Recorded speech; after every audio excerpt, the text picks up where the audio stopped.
Thank you, sir. Thank you so much. Please be seated. You people are making me look important. I feel important. Sometimes when they start introducing me, I'll be wondering whether they're talking to another person. I'm so glad to be here. I'm sorry I came a little bit late. I was at the Church of God Mission. Where's that person? Charles, you are here. We had breakfast with Cosmos Maluka, and it was a very good experience. I'm so glad to be here, so glad to meet you, so glad Ado, Charles, my namesake, so glad to meet all of you. I'm supposed to share on the power of repetition. We'll take our bearing from 2 Kings chapter 2. Verse 14. 2 Kings chapter 2, verse 14. There's the story of Elisha, who was a servant of Elijah, and Elijah was to be taken up to glory. And Elisha said that if you want a double portion of this anointing, if you can see me being taken up, then you will receive the double portion. And Elisha followed him. There were people who knew that Elijah was going, but they did not do anything about it. Sons of the prophets in Gilgal, Jericho, and Bethel. When Elijah was taken up in a chariot of fire, the mantle dropped, and Elisha picked it. And he got to the river Jordan and said, "Where now is the God of Elijah? Where now is the God of Elijah?" Don't worry about it. So he did what Elijah did, struck the river, and the river parted. In the human brain, in the prefrontal cortex, there are some cells called mirror neurons. Mirror neurons are neurons that when you see somebody do something, you can mimic the person. So you see, you perceive, you conceive, then you deliver. I call it stealing with your eyes. And I will share a quick story with you. Dr. Christian Barnard was said to have done the first heart transplant in 1963 in Cape Town.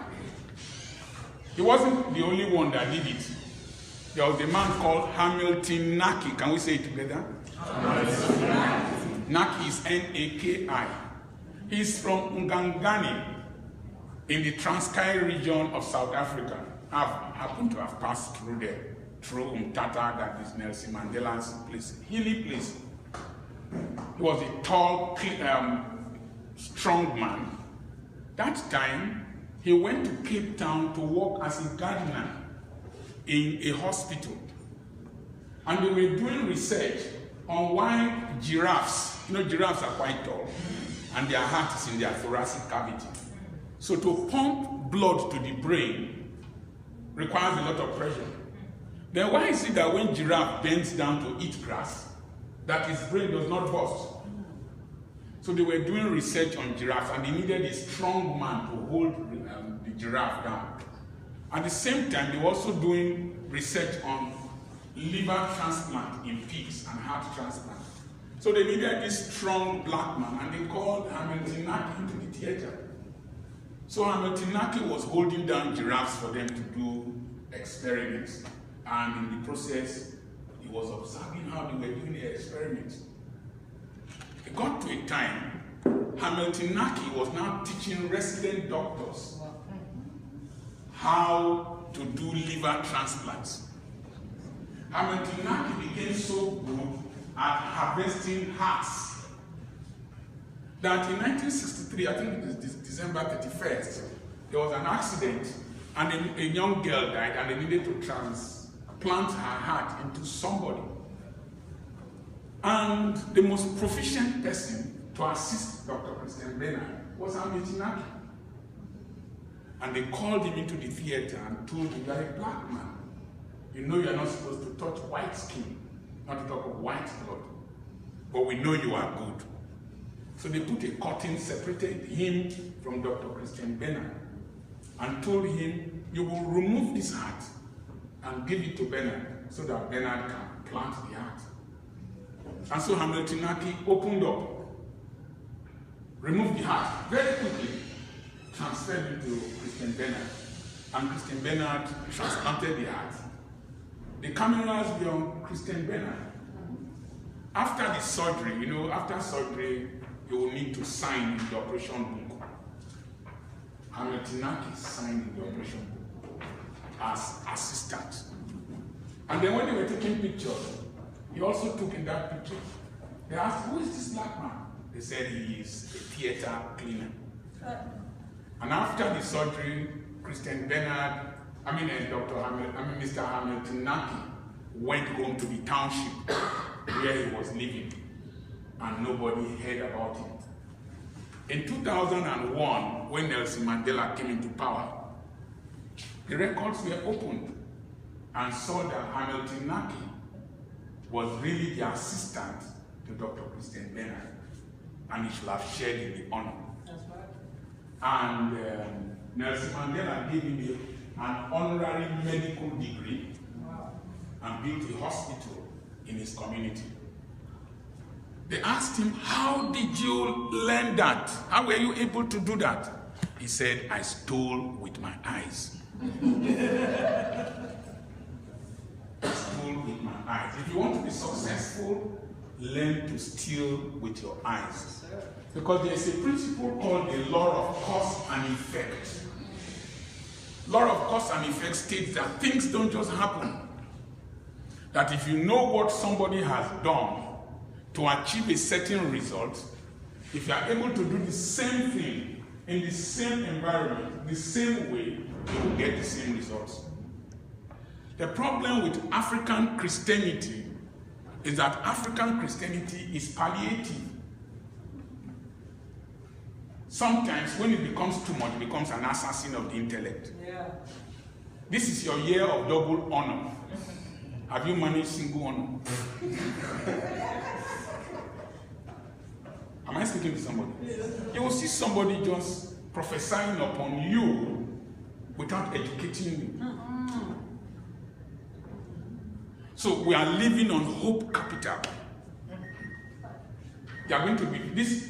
People will send me message. This month is the month of this. Did I discuss that with you?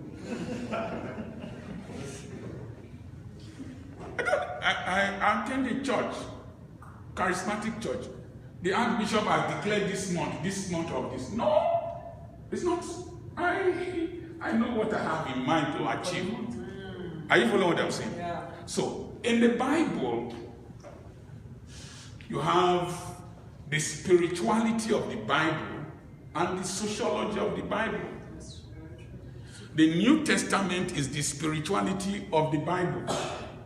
If you live the New Testament life, you will be very useless here on earth.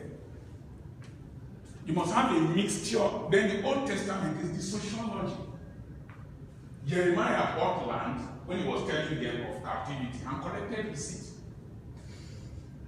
Abraham's wife died. He was crying, and he bought land and collected receipts. It was deeded.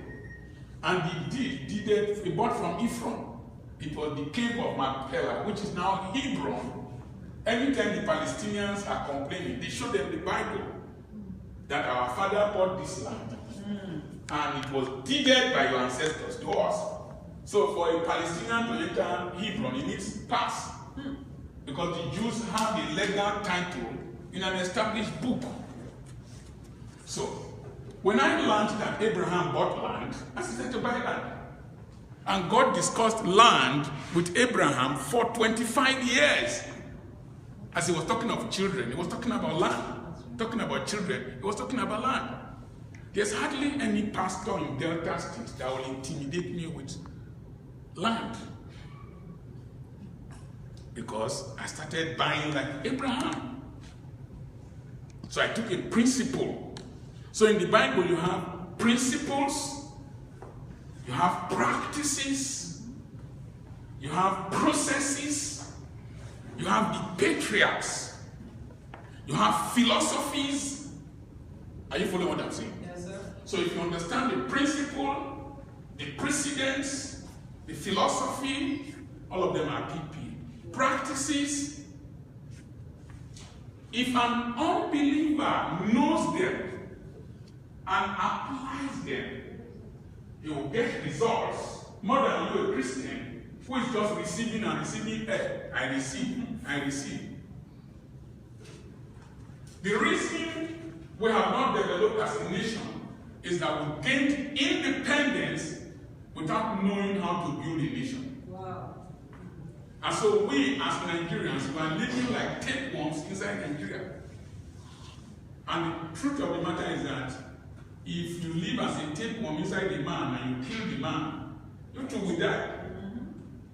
So we are always thinking about extracting from this country, stealing from this country, without knowing that a nation is not built by prayer.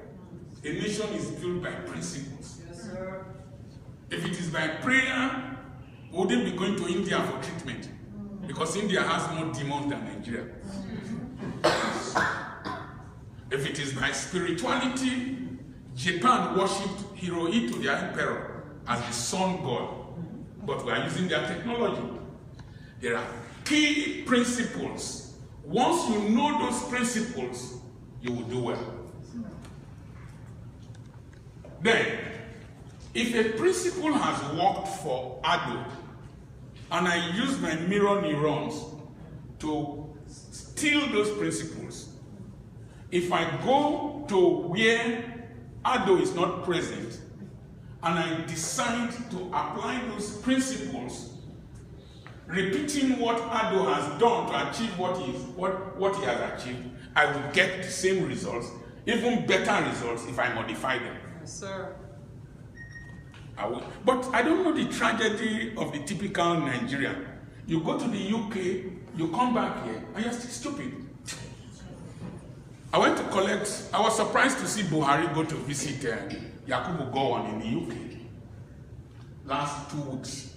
Yakubu Gowon, you had the privilege of leading this country as a young man. You married on the throne. Buhari, you became president, with governor of Gongola State. You became a petroleum minister, became PTVF chairman, you became president, then you came back again, became another president. Out of the 64 years, Buhari and Gowon must have shared close to 30 years of our lifespan. And then you are going for recreation or leave or treatment or whatever. In London, when I was in medical school, the king of Saudi Arabia was coming for treatment in UCH where I schooled. 40 years back, the king of Saudi Arabia was coming for treatment in the University College Hospital. So how come we are now going to the UK and India for treatment? Is that the principles that established those schools, we have negated them and we are wishing that things will work. No. You enter? Yes, sir. Well said. Okay, let me help you now so that you won't be angry with me. I know church people don't like me. I went to David Oyedepo's place in Canaan land. I slept in Gowon Estate. And in his guest house, there was a swimming pool there, there was a gym, there was a hall. We rented the hall. People were in the gym. The swimming pool was bringing money. And then he moved from there to another house. But he did not negate this one. So this one was bringing money. Then we went to Canaan land, right from the gates. Then they were just building. I started observing some things. And I lifted up my hand as typical Christian that taps into grace. You are a fool. You don't tap into grace by touching me or sowing seed into my life. You tap into grace by knowing what I have known, doing what I have done, improving on it, and then you will excel even more than me. Yes, sir. You see, this native doctor perception of Christianity, Babalawoism, that we are practicing in Christianity, will not take us far. I tap into this grace, the grace of this person. It doesn't work. And we are going around the world tapping into graces. Are you following what I'm saying? Yes. So I lifted up my hands to worship God. God said, put down your hands. He said, observe. He said, then go home and replicate. Then I was passing through real hardship. Most poor people, when they relate with rich people, is what they can benefit immediately. They are not interested in knowing how people have become rich. The secrets of great men are in their stories. Yes, sir. Are you following what I'm saying? Yes. So I observed. I discovered that there was a sawmill in the place. There were trees there. And he was sawing the trees into plants. I observed that he had books. And people were buying books. I observed that there were guest houses there that people would stay. Say, And then I learned from the Bible, 2 Kings chapter 4, from verse 1 to verse 7. And the wife of one of the sons of the prophet cried unto Elisha, saying, you know my husband feared the Lord, but the creditor has come to take my 2 sons as slaves. And Elisha asked her, what have you of sale value in the house? So I got that principle, that you can be anointed, you can belong to a big denomination with a successful general overseer, and be a poor prophet. If you don't have anything of sale value. So I saw Bishop Oyedepo with services and products that were being sold, and I read from the Bible. So I went back home and started putting into practice what I learned. I also learned that it comes to work very early and closes late.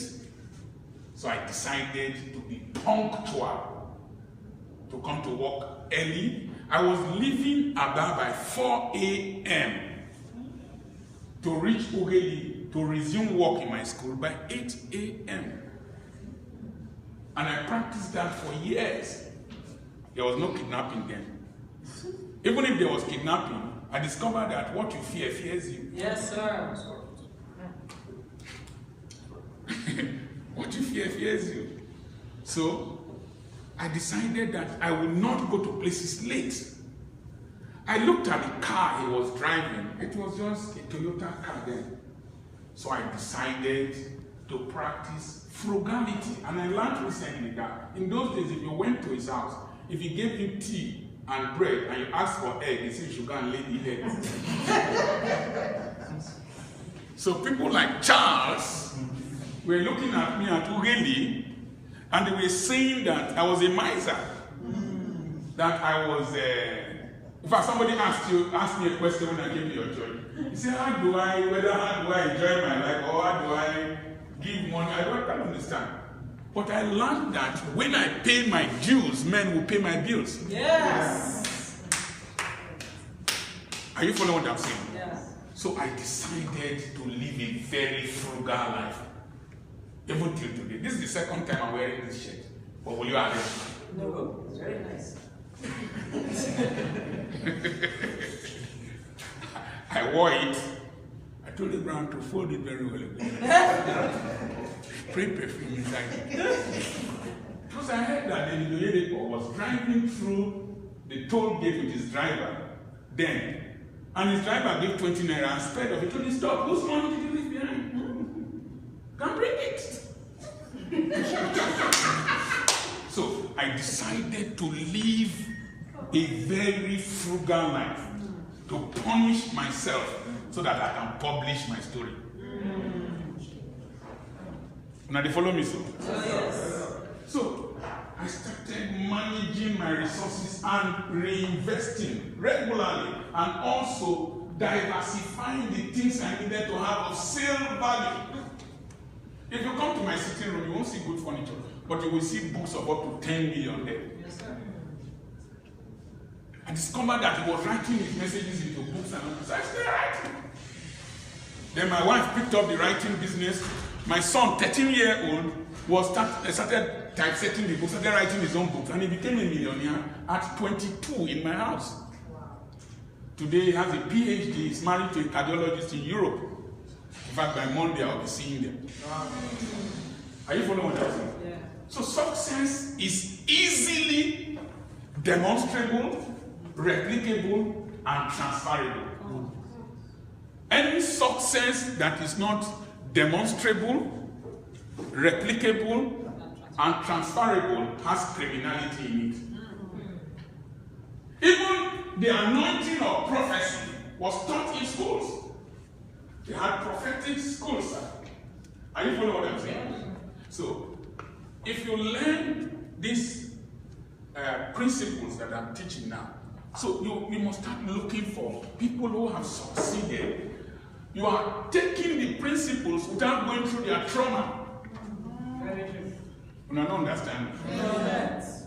The traumas I went through, you don't need to go through them. But I'm giving you the synthesized principles. And you are taking them, it makes success easier for you. And then by the time you adapt success to yourself and to your environment, the person you copied from will start admiring you. Yes. So the Japanese, I told you, Brown, that I didn't write anything there. I said it is in you. I didn't make any notes. I didn't prepare this lecture. I don't mind my notes. I don't wait and arrange better human beings and enter alongside with where I'm speaking now. They put Cosmos Maduka, put bishops, put this, and they added me. They now use computer to wear me coat and tie. I've gone to preach somewhere, they refuse to give me seat in Kaduna, but I didn't look like Jessica. And I sat down. I said, I'm going to wait tired today. So, don't mind me. I'm not too normal, okay? So, you see success. There's a story behind it. There's a secret behind it. I was telling them there that when you work for people, don't work for salary. Let the salary just be something that sustains you. If not, it is salary that you are working for, it is slavery. That's why you are called civil servant.